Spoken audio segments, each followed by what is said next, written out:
السلام علیکم ورحمۃ اللہ وبرکاتہ۔ ناظرین، انشاءاللہ آج اس ویڈیو میں جسم میں تکلیف کی ایک بہترین دعا سیکھیں گے۔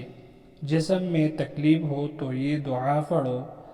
رسول اللہ صلی اللہ علیہ وسلم کا فرمان ہے کہ جسم کے جس حصے میں تکلیف ہو اس پر اپنا ہاتھ رکھو اور 3 دفعہ کہو بسم اللہ، اور 7 دفعہ یہ کہو اعوذ باللہ وقدرتہ من شر ما اجد واحاذر، اعوذ باللہ وقدرتہ من شر ما اجد واحاذر۔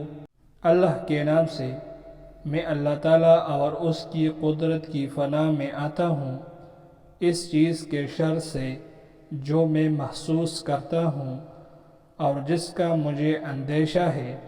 اس ویڈیو میں صرف اتنے ہی۔ اللہ حافظ۔